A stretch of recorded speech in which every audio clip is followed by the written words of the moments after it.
Hello everyone. तो आज की हमारी जो प्रॉब्लम है वो स्टैटिक फोर्स से रिलेटेड प्रॉब्लम है। एक एलिमेंट्री लेवल प्रॉब्लम है, लेकिन इजी टू मॉडरेट लेवल है, जिससे आप समझ सकते हैं कि आसानी से कि जो नॉर्मल प्रॉब्लम्स रहती है या जो फोर्स बैलेंसिंग प्रॉब्लम्स रहती है, स्टैटिक फोर्स बैलेंसिंग प्रॉब्लम जिसमें कोई मोशन नहीं है, एफबीडी के द्वारा आपको प्रॉब्लम सॉल्व करनी है, तो उसे किस तरह से करेंगे। ठीक है, तो आज की प्रॉब्लम में क्या है हमारे पास, a monkey of just a minute, a monkey of mass 7 kg hangs from a rope as shown in the figure. The tension in the left side of this rope is T1 and the tension on the right side of the rope is T2, and theta दिया है 14 degree and phi दिया है, phi भी एक angle 31 degree. सो इस तरह की problem को कैसे अप्रोच करना रहता है, बेसिकली क्या करना रहता है, सबसे पहले आप इसका एफबीडी ड्रॉ कीजिए। इस प्रॉब्लम के लिए एफबीडी ड्रॉ करना रहता है सबसे पहले। तो अपन को क्या करना है, पार्ट ए में क्या निकालना है, which tension is largest in magnitude और दे आर सेम। तो अपन को बताना है कौन सी टेंशन लार्जेस्ट है, T1 या T2 या फिर सेम है, राइट। फिर अपन को determine the value of T1, express your answer in two significant figure including appropriate units, right। सो अपन को T1 निकालना है, T2 निकालना है और ये बताना है कि T1 और T2 में कौन बड़ा होगा। ठीक है, तो इस तरह की प्रॉब्लम को मैं बताया है मैंने किस तरह अप्रोच करना है। तो जो आपका मास दिया है, मास मंकी का मास दिया है, कितना दिया है 7 kg। तो आपको क्या करना रहता है कि मंकी को ऐसे ब्लॉक कंसीडर कर सकते हैं या नहीं भी। तो जैसे कि ये एक मास है 7 kg का जो कि दिया हुआ है, तो इस पे कुछ ना कुछ ग्रेविटी फोर्स होगा, वेट इसका कुछ ना वेट होगा। वेट कितना होगा, mg, m कितना है 7, g 9.81। सो इसका एक वेट है जो कि नीचे की तरफ लग रहा है, राइट। तो इसका एक वेट है जो कि कितना है mg, जो कि नीचे की तरफ लग रहा है। ठीक है, रोप में T1 लग रहा है इधर, तो ये थीटा है। तो अगर अपन T1 के पार्ट करेंगे या T1 को रिजोल्व करेंगे इन x डायरेक्शन और y डायरेक्शन, तो क्या बनेगा, तो T1 का जिधर, एक बात ध्यान रखना, जब भी आप करें तो जिधर थीटा रहता है उधर कोस थीटा लगाना रहता है, राइट। ये एक तरह से कहें तो याद रखने का तरीका है कि जिधर थीटा उधर कोस थीटा, राइट। सो ये T1 है, तो इधर कितना होगा T1 कोस थीटा, जिधर थीटा उधर कोस थीटा, राइट। तो इधर कितना होगा,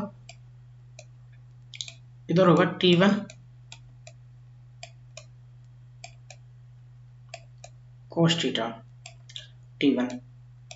उसी की तरह इससे देखें तो इधर रोप में कितना लगा हुआ है T2, तो फिर इधर पॉजिटिव एक्स डायरेक्शन में कितना होना चाहिए T2 cos थीटा, राइट। जिधर थीटा उधर cos थीटा। सो इधर cos थीटा नहीं है, इधर cos फाई है, तो इधर कितना बनेगा T2 cos फाई, राइट। अब ये तो हो गई पॉजिटिव एक्स डायरेक्शन। अब इसके दो कंपोनेंट थे, कौन कौन से, एक एक्स कंपोनेंट जो कि T1 cos थीटा, एक वाई कंपोनेंट। वाई कंपोनेंट कितना बनेगा साइन थीटा, तो ये ऊपर की दिशा में लगेगा। तो कितना बनेगा T1 साइन, डायरेक्ट लिख रहा हूं, और T2 साइन फाइव, राइट। तो ऊपर अब देखें, जैसे कि उसमें बताया भी, जो फिगर है इसमें बताया गया है कि कोई मोशन नहीं है। यहाँ पर ये मंकी है वो हैंग है, राइट। तो अगर कोई मोशन नहीं है तो क्या होगा कि जो मूवमेंट है, सम ऑफ द मूवमेंट और सम ऑफ द फोर्स है, वो क्या होता है, जीरो होता है, राइट। ये हमेशा आपको देखना है कि कोई भी प्रॉब्लम है आपके पास, अगर कोई भी प्रॉब्लम में मोशन नहीं है या मोशन है तो फिर प्रॉब्लम डायनेमिक फोर्स की होगी, लेकिन मोशन नहीं है तो स्टैटिक फोर्स है। मतलब कि समीशन ऑफ फोर्स कितना है, जीरो। उसमें समीशन ऑफ फोर्स किसके बराबर आता है, एम ए के बराबर। जो मैंने पिछली वीडियो में बताया गया था, जो एफ नेट रहता है वो किसके बराबर रहता है, मास और एक्सीलरेशन के बराबर रहता है, राइट।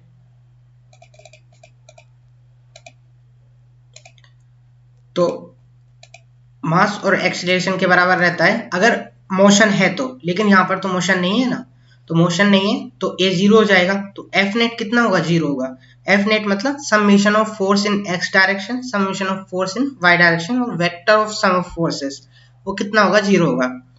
तो यहाँ से ये एफ बी डी है, यहाँ से अपन देख सकते हैं कि जो T1 cos थीटा है वो किसके बराबर है, T2 cos थीटा, क्योंकि ये जीरो है।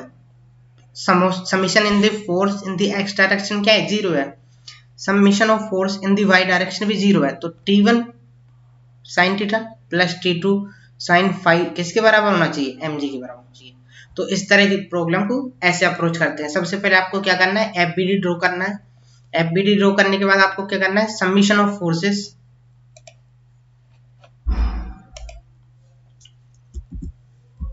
F sum in x direction, ये जीरो होगा। F sum in y direction, ये भी जीरो होगा। अगर इन दोनों से भी अगर नहीं होता है तो मूवमेंट को जीरो कर सकते हैं। मूवमेंट तो अगर इस जरूरत नहीं है वैसे तो, क्योंकि ये इजी प्रॉब्लम है, पर अगर इन दोनों से भी सॉल्व नहीं हो रहा है तो आप समेशन ऑफ मूवमेंट, कहीं से भी मूवमेंट लीजिए, किसी भी पॉइंट से, यहाँ से उसे भी जीरो कर सकते हैं। सो देखते हैं सॉल्यूशन। सो जैसे मैंने बताया ये एफ वी डी है, ये 7 kg है, तो इधर कितना लगेगा, m g means 7 multiply by 9.8 weight लगेगा, एम मंकी का वेट है जो भी है। और ये कौन बैलेंस करेगा, ये बैलेंस करेगा T1 sin theta plus T2 sin theta. So summation of force in the x direction कितना होना चाहिए, जीरो होना चाहिए। मैंने पहले भी बताया किस तरह प्रॉब्लम को सोल्व करना है। सो T1 cos theta minus T2 cos theta बराबर जीरो होगा। तो ये माइनस ना लिख के मैंने इधर लिखा है T1 cos थीटा बराबर T2 cos फाई। अगर जब मैं डिवाइड कर दूंगा तो T1 की वैल्यू कितनी आ जाएगी, T2 cos फाई अपन cos थीटा। अब फाई तो दिया है उसने, थीटा भी दिया है 14 डिग्री, फाई 31 डिग्री दिया है।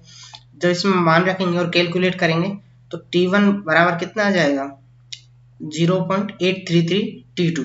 तो इससे ये साबित होता है कि जो, क्योंकि ये वैल्यू एक से कम है तो इसका मतलब क्या है, इसका मतलब ये है कि T2 T1 से ज्यादा है।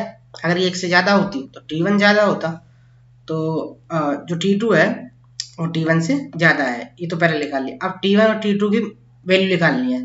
तो अपन जो इक्वेशन है इसे इक्वेशन 1 दे देंगे, क्योंकि इसमें कितने अननोन है, इसमें दो अननोन है। कौन कौन, T1 और T2। थीटा और इनकी वैल्यू दी है तो 2 अननोन है। अपन को 2 इक्वेशन चाहिए to solve the T1 and T2, right. So एक इक्वेशन मिल गई, अपन को एक और इक्वेशन चाहिए। तो अपन क्या कर सकते हैं, summation of force in the y direction को जीरो कर सकते हैं। तो summation of force in y direction कितना होगा, जीरो होगा। ये एम जी माइनस में है तो उधर जीरो हो जाएगा, राइट।